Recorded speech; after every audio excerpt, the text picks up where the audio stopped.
Hello dears, എല്ലാവർക്കും the juice വേൾഡിന്റെ പുതിയൊരു വീഡിയോയിലേക്ക് സ്വാഗതം. എല്ലാവരും സുഖമായിട്ടിരിക്കുന്നു എന്ന് വിശ്വസിക്കുന്നു. ഞങ്ങളും ദേ സുഖമായിട്ടിരിക്കുകയാണ്.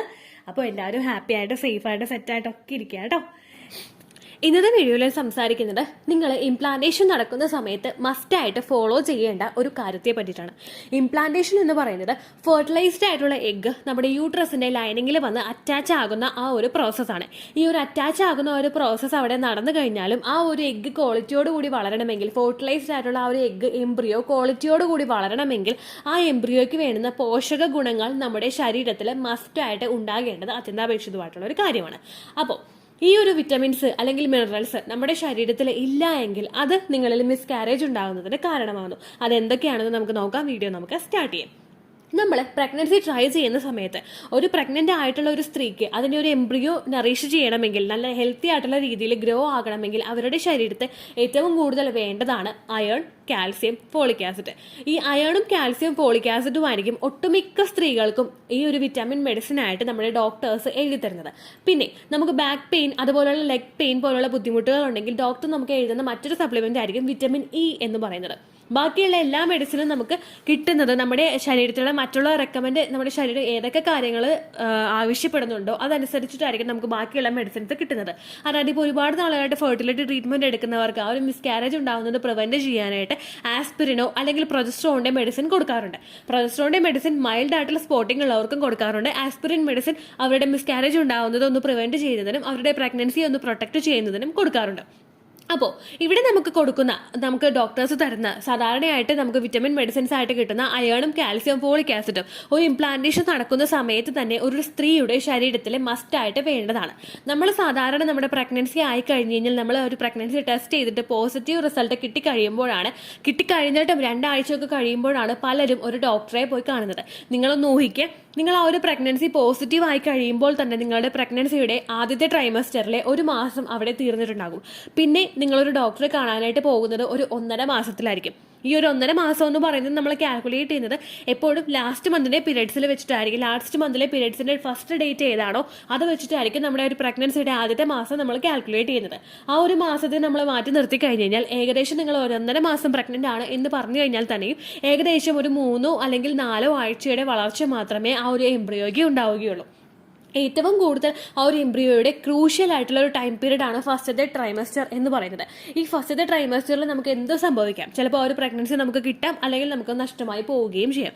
ചിലപ്പോൾ ചിലത് നമ്മുടെ സിറ്റുവേഷനുകളിൽ നമ്മുടെ ശരീരം തന്നെ അത് മിസ്കാരേജ് ആക്കി കളയുന്നു. നമ്മൾ പ്രഗ്നൻസി ടെസ്റ്റ് പോസിറ്റീവ് റിസൾട്ട് കിട്ടുന്നതിന് മുൻപ് തന്നെ നമുക്ക് ലക്ഷണങ്ങളെല്ലാം കണ്ടതിന് ശേഷം കെമിക്കൽ പ്രഗ്നൻസി ആയിട്ട് നമുക്ക് ആ ഒരു പ്രഗ്നൻസി പോകാനായിട്ടുള്ളൊരു സാധ്യതയുമുണ്ട്.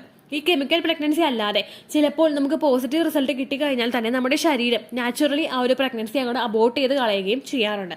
നമ്മൾ മെഡിസിൻ വെച്ച് കളയേണ്ടതല്ലാതെ നമ്മളുടെ ശരീരം തന്നെ ആ പ്രഗ്നൻസി കളയാറുണ്ട്. ഇനി നേരെ മറിച്ച് നമ്മൾ ചെയ്യുന്ന എന്തെങ്കിലും മിസ്റ്റേക്ക് കൊണ്ട്, നമ്മൾ അറിയാതെ പോലും ചെയ്യുന്ന മിസ്റ്റേക്കുകളുണ്ട്. ട്രാവലിംഗ് ചെയ്യുമ്പോൾ, ഫിസിക്കൽ കോൺടാക്ട് ചെയ്യുന്ന സമയത്തൊക്കെ, അല്ലെങ്കിൽ നമ്മൾ ഭയങ്കരമായിട്ട് പണി ചെയ്യുന്ന സമയത്തൊക്കെ ചിലർക്ക് എക്സ്ട്രീം ടയേർഡായിട്ട് വരുന്ന സിറ്റുവേഷനുകളിൽ നമ്മുടെ പ്രഗ്നൻസി നഷ്ടമായി പോകുന്നവരും ഉണ്ട്. അങ്ങനെയുള്ളവരൊക്കെ മസ്റ്റായിട്ട് ശ്രദ്ധിക്കേണ്ട ഒരു കാര്യമാണ്, നിങ്ങൾ പ്രഗ്നൻസി ട്രൈ ചെയ്യുന്നുണ്ടെങ്കിൽ ഒരു മൾട്ടി വിറ്റമിൻ മെഡിസിൻ നിങ്ങൾ എടുക്കാനായിട്ട് ശ്രദ്ധിക്കുക. മൾട്ടി വിറ്റമിൻ്റെ മെഡിസിൻസ് സാധാരണയായിട്ട് പലരും പറയുന്ന ഒരു കാര്യമാണ്. ഡോക്ടേഴ്സ് എഴുതുന്ന മെഡിസിൻ കൂടാതെ നമ്മൾ വേറെ മെഡിസിൻസ് ഒന്നും എടുക്കുന്നില്ല. ചിലവരൊക്കെ മെഡിസിൻസ് ഒന്നും എടുക്കുന്നില്ല. നമ്മളിപ്പോൾ വീട്ടിലെ ഹെൽത്തി ആയിട്ടുള്ള ഭക്ഷണങ്ങൾ കഴിക്കുന്നുണ്ടെങ്കിൽ കൂടി തന്നെയും ചിലപ്പോൾ നമ്മുടെ ആ ഒരു എംബ്രിയോയ്ക്ക് വേണ്ടുന്ന റിക്വയർമെന്റ് അനുസരിച്ചിട്ടുള്ള വിറ്റമിൻസിന്റെ അളവ് ചിലപ്പോൾ നമ്മുടെ ശരീരത്തിൽ ആ ഒരു സപ്ലിമെന്റ്സ് എടുക്കുന്നതിൽ കൂടിയായിരിക്കും കിട്ടുന്നത്. അതായത് ഇപ്പോൾ നമ്മളൊരു വീട്ടിൽ ചീര കഴിക്കുന്നു. നമ്മൾ വീട്ടിൽ ചീര കഴിക്കുമ്പോഴേക്കും നമ്മൾ ചീര മേടിച്ചുകൊണ്ട് വരുന്നത് മൊത്തത്തിൽ നമ്മളല്ല അവിടെ വേവിച്ചിട്ടെടുത്ത് ഉപ്പേരിയായിട്ടോ അല്ലെങ്കിൽ ഒലത്തിയായിട്ടോ കഴിക്കുന്നത് നമ്മൾ മാത്രമല്ല. നമ്മൾ ആ വീട്ടിലെ എല്ലാവർക്കും അതിൻ്റെ ഒരു പങ്ക് കൊടുക്കും. എല്ലാവരും ഷെയർ ചെയ്ത് നമുക്ക് കിട്ടുന്നത് ചിലപ്പോൾ ഒരു കൈപ്പിടിയിൽ ഒതുങ്ങുന്ന അത്രയും ആയിരിക്കും. ഇപ്പോൾ വേറെ എന്തൊക്കെയാണെങ്കിലും, ഫ്രൂട്ട്സ് ആണെങ്കിലും മറ്റുള്ള ഏതൊക്കെ കാര്യങ്ങളാണെങ്കിലും നമ്മൾ കഴിക്കുന്നതിനോടൊപ്പം മറ്റുള്ളവർക്കും അതിൻ്റെ ഷെയർ പോകാനായിട്ടുള്ള സാധ്യത. അപ്പോൾ നിങ്ങൾക്ക് എത്രത്തോളം മൾട്ടിവിറ്റമിനുകൾ എടുക്കാൻ പറ്റുമോ അത് നിങ്ങൾ പ്രഗ്നൻസി ട്രൈ ചെയ്യുന്ന തുടങ്ങുന്നതിന് മുൻപ് മുതൽ തന്നെ നിങ്ങൾ എടുത്തുകൊണ്ടിരിക്കുക.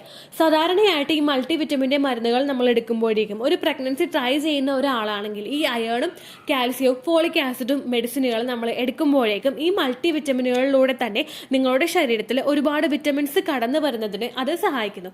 നിങ്ങളുടെ അണ്ടം ക്വാളിറ്റിയോടുകൂടി വളരുന്നതിനും നിങ്ങളുടെ ആ ക്വാളിറ്റിയോടുകൂടി വന്ന അണ്ടം ആ ഒരു ഹെൽത്തി ആയിട്ടുള്ള സ്പേമുമായിട്ട് ജോയിൻ ചെയ്തിട്ട് നിങ്ങളിൽ ഉണ്ടാകുന്ന ആ ഒരു എംബ്രിയോയ്ക്ക് നല്ലതുപോലെ ക്വാളിറ്റി ഉണ്ടാകുന്നതിനും ആ ഒരു സിറ്റുവേഷനുമായിട്ട് പൊരുത്തപ്പെട്ട് മിസ്കാരേജ് ഉണ്ടാകുന്നത് പ്രിവെന്റ് ചെയ്യുന്നതിനും അത് നിങ്ങളെ സഹായിക്കുന്നു. സാധാരണയായിട്ട് ഇപ്പോൾ ഡോക്ടേഴ്സ് എഴുതുമ്പോഴേക്കും ചില മെഡിസിനുകൾ, അതായത് ഫോളിക് ആസിഡും അയേണും ചിലപ്പോൾ കമ്പൈൻ ചെയ്തിട്ടായിരിക്കും മെഡിസിൻ വരുന്നത്, കാൽസ്യം സെപ്പറേറ്റ് ആയിട്ടായിരിക്കും നമുക്ക് മെഡിസിൻ വരുന്നത്. അങ്ങനെയാണെങ്കിൽ നിങ്ങൾ ആ ഒരു സപ്ലിമെന്റ് കൃത്യമായിട്ടുള്ള സമയത്ത് എടുക്കാനായിട്ട് നിങ്ങൾ ശ്രദ്ധിക്കുക. അതല്ലെങ്കിൽ നിങ്ങൾ പ്രഗ്നൻസി ട്രൈ ചെയ്യുന്നവരാണെങ്കിൽ നിങ്ങൾ ഒരു ഡോക്ടറെ കണ്ടിട്ട് ഈ ഒരു മെഡിസിനുകൾ എഴുതി മേടിക്കാം. ഫിസിഷ്യനെ കണ്ടിട്ടാണെങ്കിലും നിങ്ങൾക്ക് മൾട്ടി വിറ്റമിൻ്റെ മെഡിസിനുകൾ എഴുതി മേടിക്കാവുന്നതാണ്. ആ ഒരു മെഡിസിൻ നമുക്ക് അതിൻ്റെ ഒരു പ്രിസ്ക്രിപ്ഷൻ കിട്ടിക്കഴിഞ്ഞ് കഴിഞ്ഞാൽ നിങ്ങൾക്ക് പിന്നെ ആ ഒരു മെഡിസിൻ ഒരു 3, 4, 5, 6 മാസം വരെ നിങ്ങൾക്ക് കഴിക്കാവുന്നതാണ്.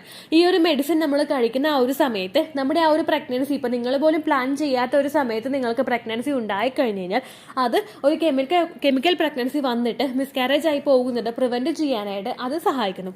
ഇപ്പോൾ ഫോളിക് ആസിഡിൻ്റെയും അയേണും അടങ്ങിയിട്ടുള്ളൊരു മെഡിസിനാണ് നിങ്ങൾക്ക് കിട്ടുന്നതെങ്കിൽ ആ ഒരു മെഡിസിൻ നിങ്ങൾക്ക് രാവിലത്തെ സമയത്തോ ഉച്ചക്കത്തെ സമയത്തോ എടുക്കാവുന്നതാണ്. കാൽസ്യത്തിൻ്റെ മെഡിസിൻ നിങ്ങൾക്ക് രാത്രി സമയത്തും എടുക്കാവുന്നതാണ്. നിങ്ങൾ മസ്റ്റായിട്ട് ശ്രദ്ധിക്കേണ്ട ഒരു കാര്യം, ഇങ്ങനെ നിങ്ങൾക്ക് മെഡിസിൻ കിട്ടുന്നുണ്ടെങ്കിൽ 2 മെഡിസിനുകൾ ഒരുമിച്ച് എടുക്കുന്ന ഒരു പ്രവണത ഉണ്ടെങ്കിൽ അത് കംപ്ലീറ്റ് ആയിട്ട് അങ്ങനെ നിർത്തുക കേട്ടോ. അതായത് കാൽസ്യം എടുക്കുന്ന സമയത്ത് ഫോളിക് ആസിഡും അയേണിൻ്റെയും സപ്ലിമെന്റ്സ് നിങ്ങൾ എടുക്കരുത്. കാരണം നിങ്ങളുടെ ശരീരത്തിൽ ആ ഒരു ന്യൂട്രിയൻസിന്റെ അബ്സോർപ്ഷൻ അവിടെ കൃത്യമായിട്ട് നടക്കില്ല. അതുകൊണ്ടാണ് ഈ 2 മെഡിസിനുകളും നിങ്ങൾ സെപ്പറേറ്റ് ആയിട്ട് എടുക്കാനായിട്ട് ശ്രദ്ധിക്കാം. നിങ്ങൾ പ്രഗ്നൻസി ട്രൈ ചെയ്യുന്നവരാണെങ്കിൽ ഒരു ഗൈനക്കോളജിസ്റ്റിനെ പോയി കാണുന്നില്ലെങ്കിൽ നിങ്ങൾ ഒരു ഫിസിഷ്യനെ കണ്ടിട്ടാണെങ്കിലും നിങ്ങൾ പ്രഗ്നൻസി ട്രൈ ചെയ്യുന്നുണ്ട്, അപ്പോൾ വിറ്റമിൻ മരുന്നുകൾ കഴിക്കണമെന്ന് ആഗ്രഹമുണ്ട്, അങ്ങനെയുള്ളപ്പോഴേക്കും നിങ്ങൾ വിറ്റമിൻസിന്റെ മെഡിസിൻ നിങ്ങൾക്ക് മേടിച്ച് കഴിക്കാവുന്നതാണ്. അതല്ലെങ്കിൽ നിങ്ങളുടെ അവിടെ പ്രൈമറി ഹെൽത്ത് സെന്ററുകളോ അല്ലെങ്കിൽ ആശാ വർക്കർമാരോ ഉണ്ടെങ്കിൽ അവരോട് നിങ്ങൾക്ക് പറഞ്ഞിട്ട് ആ ഒരു മെഡിസിൻ മേടിച്ച് കഴിക്കാവുന്നതാണ്. അവർ നിങ്ങൾക്കൊരു മെഡിസിൻ എടുത്തുകൊണ്ട് വരുന്നത് ഒരു ഡോക്ടറുടെ കൂടി ഒപ്പീനിയൻ ചോദിച്ചിട്ടായിരിക്കും. അപ്പോൾ നിങ്ങൾക്ക് ആ ഒരു മെഡിസിൻ നല്ലതുപോലെ കഴിക്കാനായിട്ട് സാധിക്കും. ഇംപ്ലാന്റേഷൻ നടക്കുന്ന സമയത്ത് നിങ്ങൾ ഇത്തരത്തിലുള്ള മൾട്ടി വിറ്റമിനുകൾ ആ ഓരോ സമയത്തും എടുക്കുന്നുണ്ടെങ്കിൽ അതിലൂടെ നിങ്ങൾക്ക് നിങ്ങളുടെ പ്രഗ്നൻസി സക്സസ്ഫുൾ ആയിട്ട് മുൻപോട്ട് കൊണ്ടുപോകുന്നതിന് സഹായിക്കുന്നു. ബാക്കിയുള്ള മിസ്കാരേജ് ഉണ്ടാകുന്നതിനുള്ള കാരണങ്ങളെ ഒന്ന് ഓവർകം ചെയ്തിട്ട് നിങ്ങളുടെ എംബ്രിയോയെ സപ്പോർട്ട് ചെയ്യുന്നതിനും ഈ മൾട്ടി വിറ്റമിനുകളുടെ മരുന്നുകൾ നിങ്ങൾ എടുക്കുന്നത് നിങ്ങളെ സഹായിക്കുന്നു. ഇതിനർത്ഥം നിങ്ങൾ വീട്ടിലെ സപ്ലിമെന്റ്സ് എടുക്കുന്നതോടൊപ്പം തന്നെ മറ്റുള്ള പുറത്തു നിന്നല്ല നമ്മൾ വീട്ടിൽ തന്നെ ഉണ്ടാക്കി കഴിക്കാനുള്ള ഭക്ഷണങ്ങൾ കഴിക്കേണ്ട എന്നല്ല. അത് നാച്ചുറൽ ഫോമിലൂടെ നിങ്ങൾക്ക് കിട്ടുന്ന വിറ്റമിനുകളാണെങ്കിൽ ഇത് നിങ്ങളുടെ ക്യാപ്സ്യൂളിന്റെ രൂപത്തിൽ എടുക്കുന്ന വിറ്റമിനുകളാണ് എന്നാണ് അർത്ഥം. ഈ ഒരു വിറ്റമിൻ എടുക്കുമ്പോഴേക്കും പലരും ചെയ്ത് വെക്കുന്ന ഒരു മിസ്റ്റേക്കാണ്, ഞാൻ വിറ്റമിൻ്റെ മെഡിസിനുകൾ എടുക്കുന്നുണ്ടല്ലോ, ഞാൻ പ്രൊജസ്ട്രോണിന്റെ മെഡിസിൻ കഴിക്കുന്നുണ്ടല്ലോ, ഇനിയിപ്പോൾ ഞാൻ ഏത് ഫുഡ് കഴിച്ചാലും എന്താണ് എന്ന് ചിന്തിക്കുന്ന ഒരുപാട് പേരുണ്ട്. അങ്ങനെ ഒരു മിസ്റ്റേക്ക് നിങ്ങൾ ഒരിക്കലും ചെയ്യരുത് കേട്ടോ. നിങ്ങൾ വിറ്റമിൻ്റെ മരുന്നുകൾ കഴിക്കുന്നുണ്ടെങ്കിൽ അതോടൊപ്പം തന്നെ വീട്ടിലുണ്ടാക്കിയിട്ടുള്ള ഹെൽത്തി ആയിട്ടുള്ള ഭക്ഷണങ്ങളും കൂടി നിങ്ങൾ കഴിക്കാനായിട്ട് ശ്രദ്ധിക്കുക. അത് കഴിക്കാതെ പുറത്തുനിന്നുള്ള ഭക്ഷണങ്ങളൊക്കെ കഴിച്ചിട്ട് വിറ്റമിൻ്റെ മെഡിസിൻ നിങ്ങൾ കഴിക്കുകയാണെങ്കിൽ ഒരിക്കലും നിങ്ങൾക്ക് ആ ഒരു ബെനിഫിറ്റ് കിട്ടില്ല. മറ്റുള്ള വീട്ടിലുണ്ടാക്കുന്ന ഭക്ഷണങ്ങൾ നമ്മൾ കഴിക്കുമ്പോഴേക്കും ഡയറക്റ്റ് ആയിട്ട് നമുക്ക് കിട്ടുന്ന ഒരു പ്രോട്ടീനാണ് നമ്മളുടെ ശരീരത്തിലോട്ട് എത്തുന്നത്. ഇത് നമ്മളൊരു മെഡിസിന്റെ രൂപത്തിൽ എത്തുമ്പോഴേക്കും നമ്മളുടെ ശരീരത്തിലെ റിക്വയർമെന്റിനെ ഫുൾഫിൽ ചെയ്യാനായിട്ട് ഈ മരുന്നുകൾ എടുക്കുന്നത് നമ്മളെ സഹായിക്കുന്നു. അതുപോലെ തന്നെ നമ്മുടെ ബോഡിയെ ഒന്ന് സപ്പോർട്ട് ചെയ്ത് കൊടുക്കാനായിട്ട് നമ്മൾ വീട്ടിലുണ്ടാക്കുന്ന ഹെൽത്തി ആയിട്ടുള്ള ഭക്ഷണങ്ങൾ കഴിക്കുന്നത് നമ്മളെ സഹായിക്കുന്നു. ഇപ്പോൾ നേരെ മറിച്ച് നിങ്ങൾ പുറത്തുനിന്ന് കൊണ്ടുവരുന്ന ഭക്ഷണങ്ങൾ നിങ്ങൾ കൂടുതലായിട്ട് കഴിച്ചു കഴിഞ്ഞ് കഴിഞ്ഞാൽ അതുമൂലം നമ്മളുടെ ശരീരത്തിലോട്ട് എത്തുന്ന മറ്റുള്ള കെമിക്കൽസും അതുപോലെ പ്രിസർവേറ്റീവ്സും ഒക്കെ നിങ്ങളുടെ ശരീരത്തിലെ ഈ ന്യൂട്രീഷൻസിന്റെ അബ്സോർപ്ഷനെ പ്രിവെന്റ് ചെയ്യുന്നതിനും കാരണമാകുന്നു. അപ്പോൾ നിങ്ങൾ ആ ഒരു തെറ്റ് ചെയ്യുന്നത് കംപ്ലീറ്റ് ആയിട്ട് അവോയ്ഡ് ചെയ്യുക കേട്ടോ. ഹെൽത്തി ആയിട്ടുള്ള മൾട്ടി വിറ്റമിൻ സപ്ലിമെന്റ്സ് എടുക്കുകയും ഹെൽത്തി ആയിട്ടുള്ള ഭക്ഷണങ്ങൾ വീട്ടിലുണ്ടാക്കി കഴിക്കുകയും നിങ്ങൾ ചെയ്യുക കേട്ടോ. അപ്പോൾ ഇത്രയേ ഉള്ളൂ വീഡിയോ. യൂസ്ഫുൾ ആയി കാണുമെന്ന് വിശ്വസിക്കുന്നു. യൂസ്ഫുൾ ആകുന്നുണ്ടെങ്കിൽ ലൈക്ക് ചെയ്യുക, അതുപോലെ തന്നെ ഫ്രണ്ട്സിനൊക്കെ ഷെയർ ചെയ്ത് കൊടുക്കുക കേട്ടോ. അടുത്തൊരു വീഡിയോ ആയിട്ട് നമുക്കപ്പോൾ വീണ്ടും കാണാം. ബൈ.